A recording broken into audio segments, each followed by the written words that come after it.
Film ഗാരേജിലേക്ക് ഇവർക്കും സ്വാഗതം. Kingdom എന്ന തിയേറ്ററുകളിലെത്തിയ പുതിയ തെലുഗു വമ്പൻ ബിഗ് ബഡ്ജറ്റ് സിനിമയാണല്ലോ. വിജയ് ദേവരകൊണ്ട നായകനെത്തിയ സിനിമ സംവിധാനം ചെയ്തിരിക്കുന്നത് ജേഡ്സി സിനിമയുടെ സംവിധായകനാണ്. ഇപ്പോഴത്തെ സിനിമയുടെ ആദ്യ ദിവസത്തെ അഭിപ്രായങ്ങൾ പുറത്തു വരുമ്പോൾ വലിയ ഹൈപ്പിൽ തിയേറ്ററുകളിലെത്തിയ ലൈഗറിന് ശേഷമുള്ള മറ്റൊരു വലിയ ഹൈപ്പിലെത്തിയ വിജയ് സിനിമയ്ക്ക് അത്ര മികച്ച അഭിപ്രായങ്ങളല്ല തിയേറ്ററുകളിൽ ലഭ്യമായിരിക്കുന്നത്. പൂർണ്ണമായിട്ടും ഒരു വൻ പോസിറ്റീവിലേക്ക് സിനിമയ്ക്ക് എത്തപ്പെടാനായിട്ട് കഴിഞ്ഞിട്ടില്ല.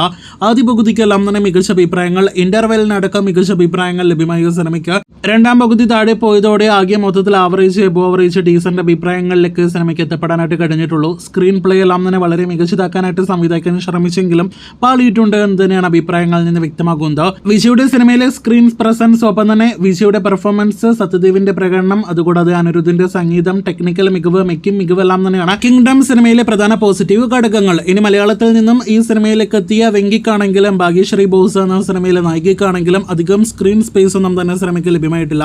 അടുത്ത കാലത്ത് എത്തിയ തമിഴ് ചിത്രം സൂര്യയുടെ റെട്രോ എന്ന സിനിമയിലെ പല രംഗങ്ങൾ കിങ്ഡം കാണുമ്പോൾ ഓർമ്മപ്പെടുത്തുന്നു എന്നതാണ് മറ്റൊരു പ്രധാനപ്പെട്ട പോരായ്മ. ആകെ മൊത്തത്തിൽ കിങ്ഡം ഒരു വൻ നെഗറ്റീവിലേക്കും അതോടൊപ്പം തന്നെ വൻ പോസിറ്റീവിലേക്കും പോയിട്ടില്ല. എങ്കിൽ പോലും ഇന്നലെ വരെ സിനിമയ്ക്ക് ഉണ്ടായിരുന്ന ഹൈപ്പിനോട് ഇനിയും സിനിമ നീതി പുലർത്തിയിട്ടില്ല എന്ന് മനസ്സിലാക്കുന്നു. എന്തായാലും വിജയ് ദേവരകൊണ്ട വിജയം കാണുമോ ഈ സിനിമയിലൂടെ എന്നാണ് നാം ഉറ്റുനോക്കുന്നത്. കാത്തിരിക്കൂ വരാനിരിക്കുന്ന ബോക്സ് ഓഫീസ് റിപ്പോർട്ടുകൾക്ക്.